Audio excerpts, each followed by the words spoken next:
Welcome back to another chapter of Mortal Kombat Shaolin Monks Part 2. Last time, Raiden has just took Kung Lao and Aiko to Nightwolf's hidden burial grounds, the Matoken burial grounds, and Nightwolf was able to teach Aiko and Kung Lao on releasing their own animalities. And Kung Lao was able to do his successfully when he transformed into a cheetah during his dream state, and Aiko was successful on doing hers as she turned into an ankylosaur, which is my favorite dinosaur, by the way. Since Nightwolf was successful on releasing their animalistic spirits, he was able to switch Kung Lao's outfit, which is what you would see in MK3. Meanwhile, Stryker dealt with Kano, and Cabal came to his rescue as the streets were ruined and decimated by Khan's extermination squads, because it was the closest thing to his tower. So, Stryker and Cabal were able to take out Kano, and so Shao Kahn boomed to challenge them in his own Mortal Kombat tournament, but they have to gather allies first. So, let's get this thing going, shall we? Alright, continuation 6, Revenge of the Lin Kuei. This is one of the most dramatic chapters here. Somewhere in an opaque steep canyon consisting of this, I don't want to go into all the details. It's basically the setting for an episode in Defenders of the Realm, a fan's favorite. Sub-Zero's eyes opened. Recently, he was blinded by a sudden flash of light as he was heading toward the Lin Kuei ninja headquarters. 1 minute, he was searching for his long-lost former friend Smoke, who was converted into a cyber assassin as part of their automated program. The next, he saw and decided to hunt down the pair of cybers, one red and other yellow, known as Cyrex and Sector and Cyrax, respectively. Then out of nowhere, there was a large clap of thunder, and he noticed he teleported from the thick Chinese woods to the heart of the Appalachian Mountains. The crisp pine air greeted his face as he unshielded his eyes. Where am I? This isn't China at all. Looked around and noticed he was atop a massive mountain chain. Above the steep slopes leading to the plains, the tall evergreens, and just below the massive crimson portal swirling in the black sky. A portal? Could this be leading to Outworld? This must be Shao Kahn's doing. His fists clenched, as pale and as large as golf ball-sized hail. I've warned you earlier it was suicide to venture to the Lin Kuei base.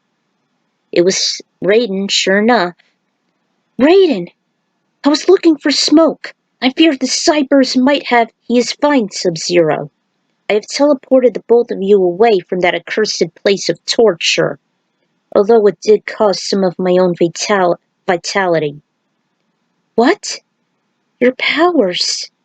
They seemed okay here on Earth. Unless... They both gazed at the monstrous opening once more. Yes, it leads to Outworld. It and Earthrealm are merging into one as we speak. What? But how? I don't have time to explain, but the both of you must head to the Emperor's fortress. The world and the protection of all realms depend on it. As you must protect Smoke, as he is one of the chosen warriors. Besides, having a cyber joining our ranks can't turn the war into our favor. His apprentice made a slight bow. Of course I will.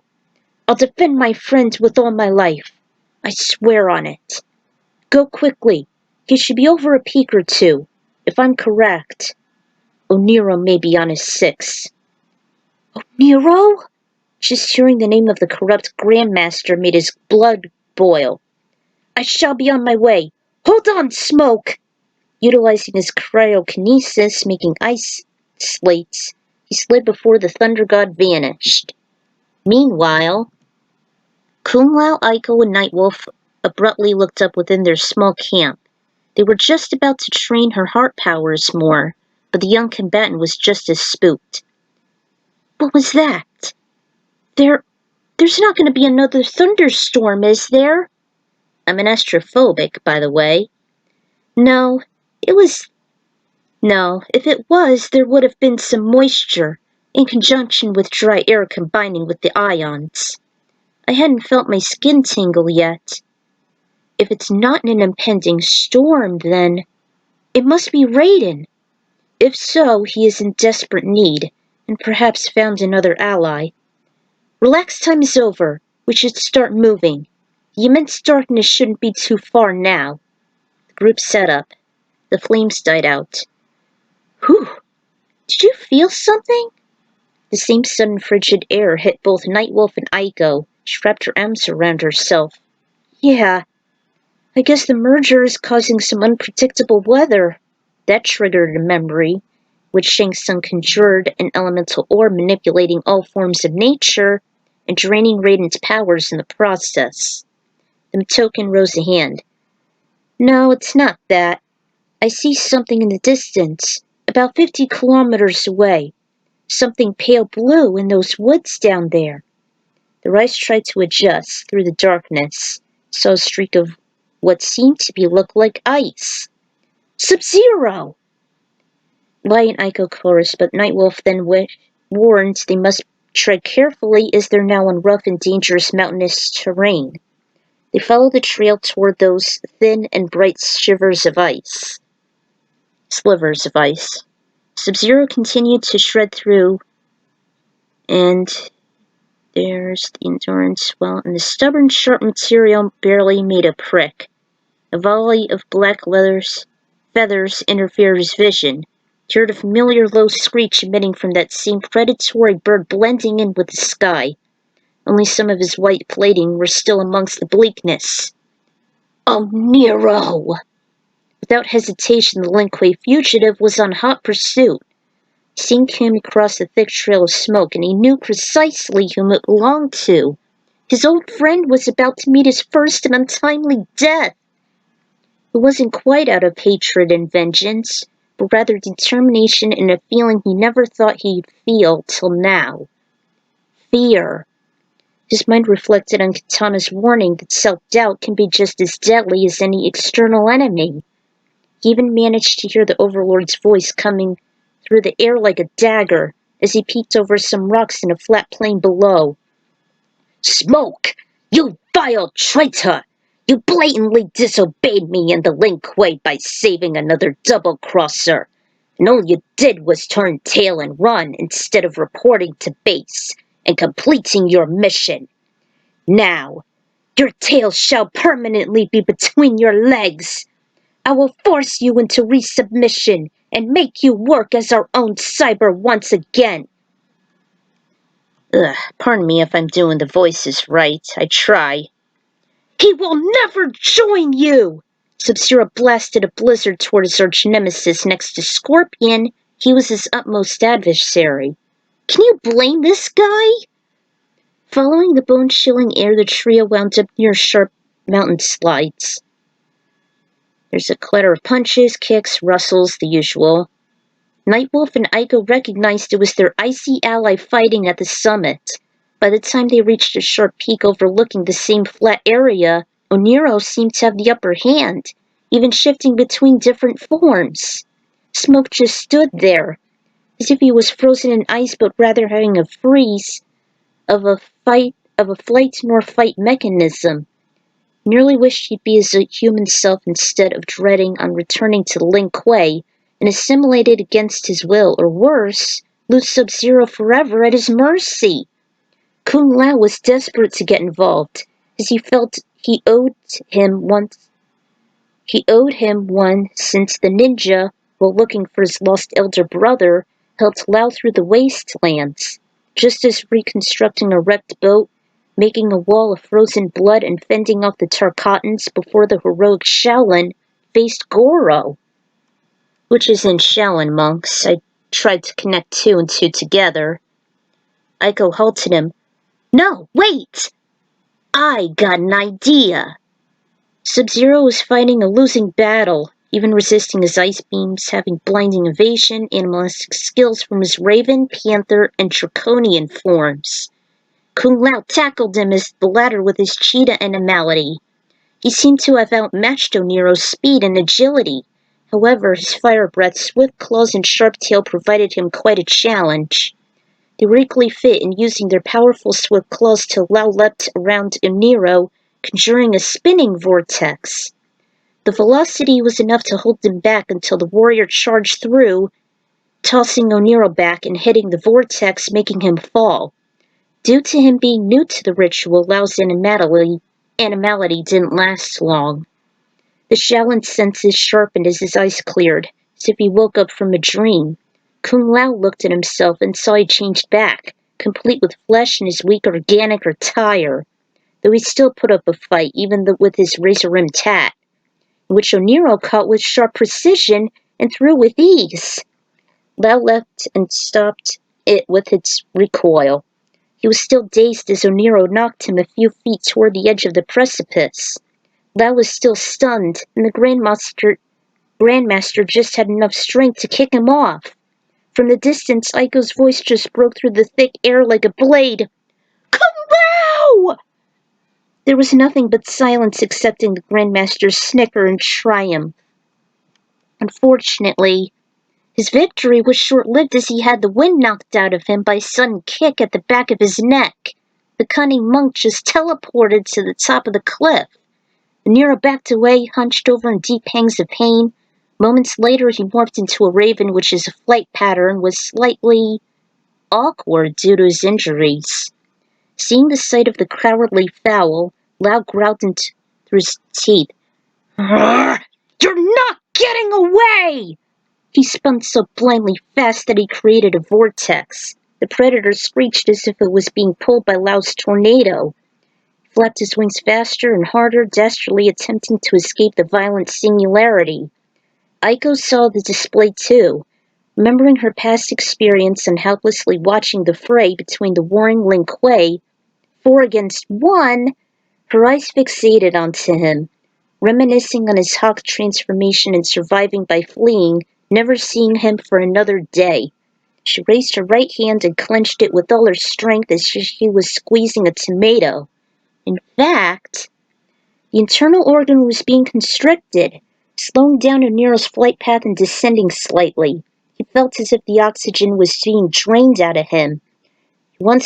His once keen vision became dimmer, and it was just enough for the storm to catch up. The poor bastard was caught as if he were in a deadly net, but he wasn't tossed around haphazardly. Instead, the bird let out a last screech before the upper portion of his chest exploded in a red burst. Both Aiko and Lao watched the poor creature drop its lifeless carcass to only the elder gods knew where. Even Sub-Zero and Smoke. Looking at the sky, the monk thought aloud, "That wasn't me." He suddenly remembered an old acquaintance who needed the help. "Sub-Zero!" "Aiko!" Nightwolf came to her side. She began out of breath as if she went through a tumultuous workout. Her face looked flushed and her heart raced. "Was that you who killed that hawk?" She was actually dumbfounded. It was as if it was a training subject. "That was not just an ordinary bird. That was Oniro." "Oniro? You mean the Grandmaster of the Lin Kuei?" "Indeed. I just had the desire to kill him, and I was so blinded by this hatred. A lot of thoughts came back to me all at once. I remembered Oniro fleeing after the lethal scrimmage with Sub-Zero and Smoke. I saw the tornado. Must have been from Kung Lao, and I just couldn't let him get away again." "Well, thanks a lot, defenders of the realm." "Sub-Zero!" The tenor interrupted him and Smoke, reuniting with a tight handshake. For once, the ice-cold ninja grinned at his lost brother. "Kung Lao, I owe you one." He tipped his head slightly. "No, now we're even. I should have given you the honor since you've escorted me through the wastelands of Outworld, till Liu Kang and I were able to face Goro." Hard to believe he had been resurrected before then. He laid out a hand. Smoke, may I introduce you to the Shaolin monk Kung Lao. Kung Lao, meet my comrade Smoke. He was as close as being my brother, much like you and Liu Kang, before we'd been separated by the corrupt Lin Kuei. He dropped his head. The lot of us had been automated into cyber assassins, and I escaped with my life. However, Smoke wasn't so lucky. But now with him free from their accursed shackles, he shall be an ally to us. Smoke said nothing. Lao remembered Raiden's words at the Wuxi Academy after the team succeeded in defeating Shang during the first tournament. No one is a champion alone. If one of us is in chains, none of us are free. If even one succeeds, then victory is ours. Best quote ever from Shaolin monks. Kung Lao! Glad you still remained in one piece. Even Smoke. It's great to see you again, Nightwolf. Without his ingenuity, I never would have been my whole self again, and forever enslaved in this shell. Smoke, you still decided to wear all that machinery before I found you? Had you not decided to rid of it? I think it might be best for him to wear it still. It seems more endurable, and I think his cyber skills can be of good use. She could have sworn she got glares. Or whatever he thinks. He looked at himself and remembered the beginning of the invasion, how the Lin Kuei were always loyal to the domineering Outworld Emperor. Actually, the young one has a point. If I remain in the flesh much like all of you, I'll be more susceptible to enemy onslaughts. However, if I remain as a cyber, it could just be as well. Smoke, Raiden said he separated us while I was lurking in the ninja compound. I assume you were there. And if so, where are Cyrax and Sector? He hesitated. We have not much time. I can't pronounce it, but it's technically Czech, 'cause Smoke's human self is actually Czech. I found that out in a fanfiction. Last time I saw them, they were heading to the metropolis, just above 337 miles east. That's New York City. I believe that's where the immense darkness Shao Kahn's fortress is. Then that's where we must be. The three of you should hold on to me. I shall take you all there in a matter of minutes, Kung Lao urged them. Technically, it's his teleport.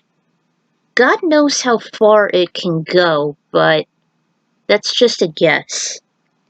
Back in the abandoned subway tunnels, Stryker and Cabal are still following the deserted subway system. The Black Dragon fugitives suggested the hot-headed cop to stay low. Khan's extermination squads would appear from out in the open, rather than just a desolate location.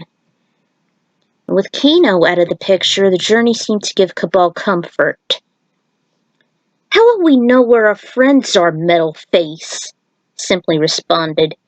I mostly notice an enemy, or just anyone by the sounds their feet make, whether it be a ruffle or a step, or accompanied by a grunt. Oftentimes I can distinct them by scent. The respirator mask can perform wonders. We may even be lucky if they should leave the calling card behind.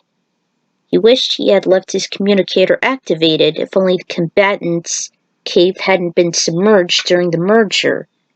He tried once to contact his friends, but it gave out no signal. They heard strong clumps coming from a distance, like elephant hooves, accompanied by grinding noises as if their limbs moved. Ugh, please don't tell me it's some of your black dragon friends. No, they never sound like this. They seem metallic, unnatural, as if belonging to robots. Stryker almost instantly thought he was referring to the endless hordes of ruthless, colorless cybernetics. They always ambush the gang after emerging from a rip. We should go after them. I'll take the forefront." Arrogant as always, unable to obey Cabal's orders to halt and tread slowly. They emerged onto the barren streets again. "Cyrex and Sector! I know these deadly killing machines from anywhere. Can never forget all these countless encounters." Thanks to Sub-Zero, whom lost to them before Stryker cut his strings from the neon green net. "They are those merciless bastards that worked for the Lin Kuei, and one's heading to the bank."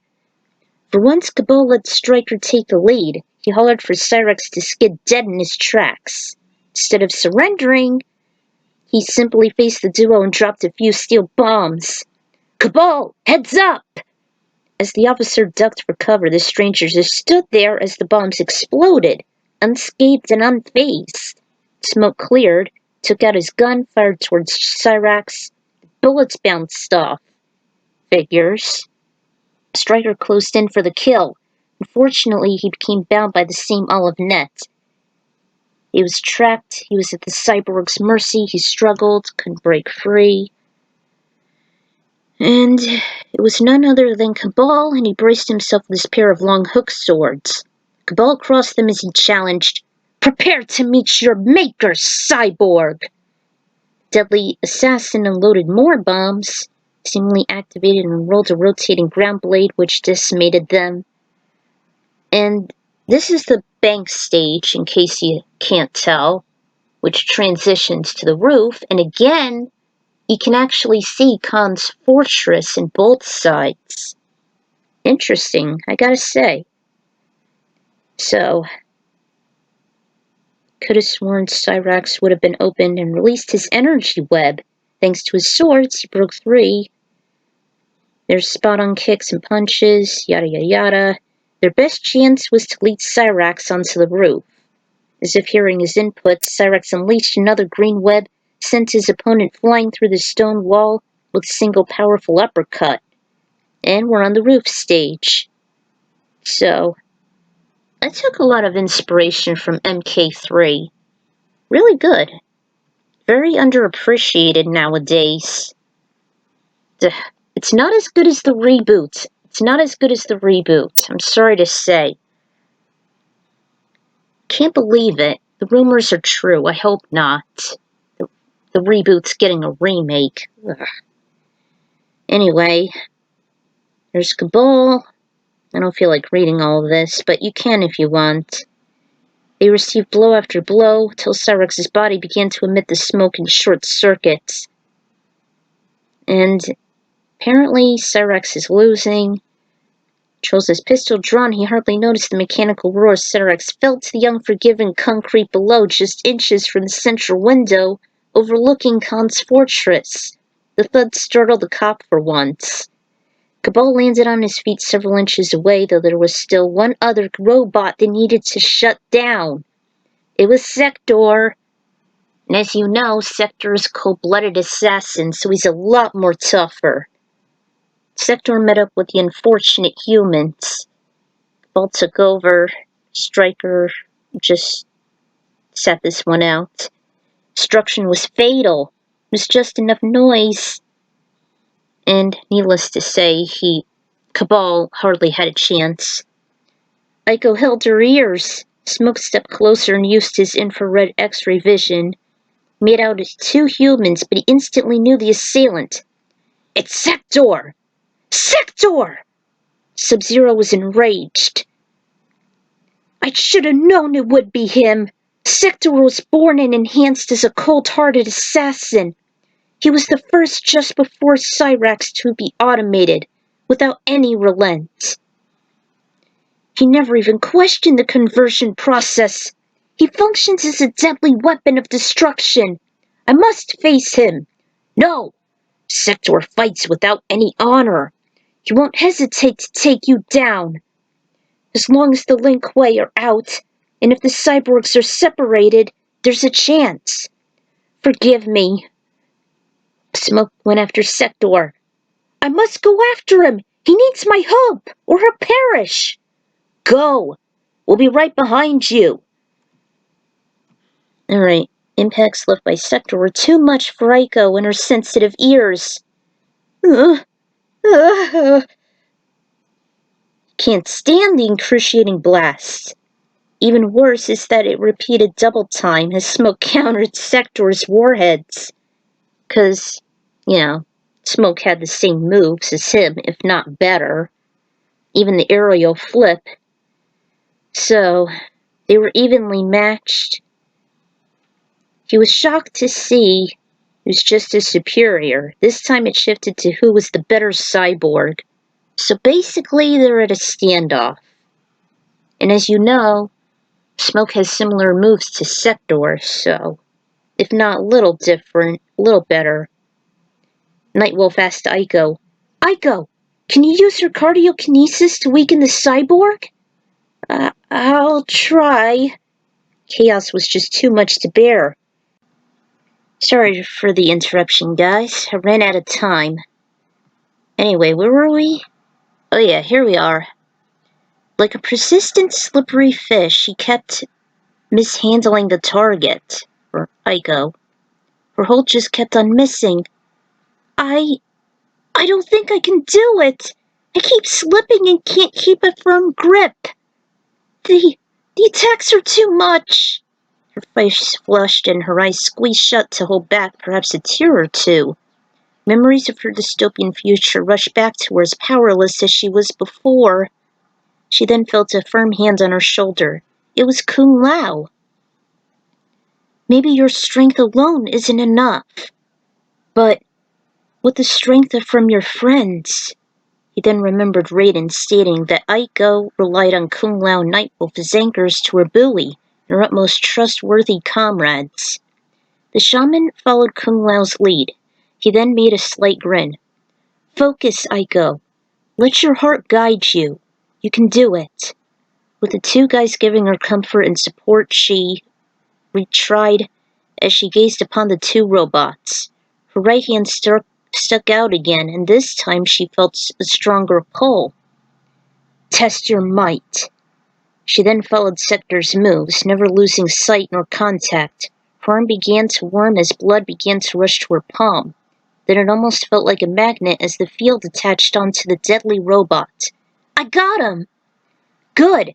Now focus your energy and usurp the cyber terrorist's chest plate. Her hand curled and formed a slight fist. By the time she felt his energy go through her fingers, like a breeze, she immediately clenched. She grabbed as much strength as she could muster. Eventually, beads of sweat formed on her head. The process seemed to work as they saw Sector falter, giving Smoke an opening. Kung Lao noticed Aiko losing her grip as the heroic robot rushed in and landed rapid punches. Hold it, Aiko! He reached in and touched her tense fist, giving it a firm press. The touch of his hand seemed soothing to her. I'm trying the best I can, describing the cardiokinesis. Suddenly, the killer machine began to electrify in blue volts. Her hand immediately backed away as if she made contact with the voltage crawling up her right arm. Lao was there to tender it, as was Nightwolf. An icy chill filled the air, and sure enough, it was only Sub-Zero. He landed after he managed to free Sector. Smoke! Finish him before he self-destructs! He grabbed onto the frozen stature and were engulfed in a thick layer of smoke. In his mind, the Cryomancer was counting down until... An abrupt flash and enormous quake shook the city, even from where Striker and Cabal were, as they emerged from beside the bank. Smoke! Silence covered over the streets, the warriors not saying a word, till Smoke poofed in the air and landed with ease. His processing wasn't as quick as mine. Sub-Zero grinned and they both clutched hands. Well done, my brother. A brief falsetto voice cheered far away. Fatality. What the? Who said that? Frantically, she looked around, her eyes fixated on a young male with short brown hair, a purple tee, and jeans. He disappeared behind a building just as fast as he peeked out. What the hell was that about? All Nightwolf did was shrug at Aiko's words of disbelief. Hey, what about us? Striker replied with a high wave. He and Cabal ran to the warriors. Kung Lao, Aiko, and Nightwolf caught up as well. Striker! Cabal! Striker! Cabal! We took care of that yellow bucket of bolts, Cyrax. But Sector was too much for Mr. Respirator here. The ninja saw the cop clutch his stomach as he spoke. He laid a hand onto it using his ice abilities to numb the pain. That should hold you. Thanks. There it is, ladies and gentlemen. There it is, ladies and gentlemen. The source of the immense darkness. Shao Kahn's fortress. He announced he was the first to face the terrifying stronghold. Everyone was all too familiar with the Conqueror, always being the narcissistic, nihilistic emperor, even constructing a stronghold as himself. Let's go. I'm definitely weary on waiting to finish their malicious monster for good. Sub-Zero was about to follow his lead when...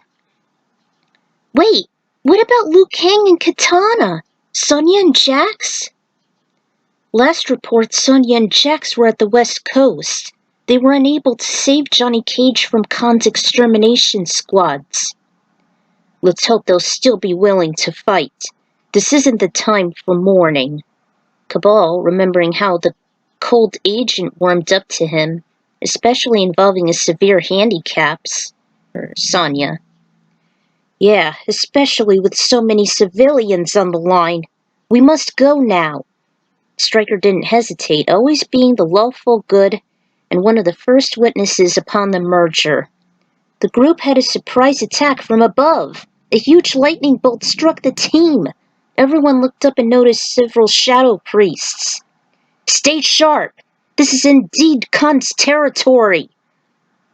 A few heroes struck aloft and caused the ghouls to disperse, but they weren't alone, considering they heard familiar roars. Tarkatans! I got the forces below! Nightwolf stayed by Aiko and encouraged her. Aiko, drain the enemy's lives if you can. She nodded and stuck out her right hand. She had little to no problem considering they were attacking in groups. The shaman dove as each adversary attempted to breach them. The Tarkatan's strength wavered as their strength entered through her. As each of the heroes became low on stamina, she performed healing duties, giving them energy. However, her cardiokinesis went through the shadows, as if they were nothing but air. I'm unable to absorb the shadows! They were more tumultuous to wipe out, but they weren't as reckless as their ground forces. Instead, they kept their distance, even vanishing. Oh, you know how they are tricky in Shaolin monks. Actually, I think they are in all games. Kung Lao wailed. Ugh! He got hit by their bolts, aiming for the metallic rim on his hat, scorching his scalp. Cabal was just as vulnerable once they struck his steel armor, even through Striker's vest. Undoubtedly, the Shadow Priest seemed more strategic than many times before. Several teammates went down, and there was the one other metallic ally out in the open. Smoke! The perfect conduit was struck directly, and Sub-Zero wasn't able to warn him. Smoke! He ran into the fray as the bot tried to fried on contact. Ah, god damn it, not now. Damn messages. Alright. Hate when they do this. He had an automatic shutdown. The priests covered over him before they vanished, emitting black mist. No! Some of the warriors were stunned from the burns and noticed the shadow priests were no more, as well as missing a member. They eventually regrouped, even the horrified Aiko. Smoke is gone! He's been taken straight to Shao Kahn's lair! I have to save him! Needless to say, the cryomancer was desperate to save his close friend, whom he lost twice. Only this time his death could be imminent at the cruel hands of the Emperor. As everyone knew, he hardly took prisoners. Well, aside from Kano and Sonya, but you get the idea. Aside from Sonya and Kano used as sacrifices and witnesses to the previous battle, he'd assassinate anyone who dared to oppose him. Sub-Zero! We'll save him. We cannot wait for the quartet. We need to press on. With a hand pile, Aiko was able to restore the team's vitality. There was no turning back from here on out. With no orders to follow and with his Grandmaster gone, Cyrex felt lost and confused. Like a Ronin without his leader, he just wandered aimlessly until he wound up stuck in the sand within a distant, foreign, and desolate desert. I'm sure you guys know the reference. Next to The Secret of Quan Chi, I found Oniro in the episode of Old Friends Never Die to be the most impactful event in Defenders of the Realm. According to the Mortal Kombat Wiki, many fans considered it to be the best in the short-lived series. And I very much agree with that. Especially when Sub-Zero was fighting a losing battle against the Lin Kuei. I have to say this was definitely one of Luke Perry's finest moments. I hated how the enemy got away since the developers obviously went with a lousy never say die rule. Threshold can get away with so much more if only they use the gory discretion shot. I should thank the guy who wrote the awesome 3-parter fanfic, The Ghost in the Machine, providing excellent closure. I might leave a link in the description, but I don't know. Also, the cyborgs were one of my favorite highlights in MK3, from using a cheat code to unlock and play as Smoke, to just messing around with mustard and ketchup. Too bad Oniro was never made and as an official character. I thought it was an effective strategy to quote The Offspring involving the cyborgs. You gotta keep them separated. Sorry, as cool as Triborg is, it won't exist in the story since it was only present in the current timeline. I don't know if it was MK11 or not, but still. Whenever I should listen to there are the songs for that. So Aiko's powers were finally put into fruition as ways on giving and taking heart energy, as well as making her own fatality, stunning the threat, to making their hearts explode. Nice way to get rid of another Scrappy. I don't think there was a fighter capable of cardiokinesis. Except maybe, Scarlet, but I doubt it. Although I did make a heart demon once for my own version of Season 5 of Sleepy Hollow. There was a brief stunt based on Annihilation when Sub-Zero froze Smoke and urged Liu Kang to finish him. Too bad the camera direction was piss poor. Also, no media of Mortal Kombat would never be complete without mentioning Mr. Toasty, right? Nice, funny little Easter egg, and I threw in a few others just for lulz. I never knew about Dan Forden and his hilarious cameos till I watched the history of Mortal Kombat. I can't recommend it enough. So Shao Kahn's fight is coming to a head, but what about the remaining allies who had been diverse? Well, find out later. And sorry for the interruption from before, I ran out of time. So this is the Ekron Writer signing out.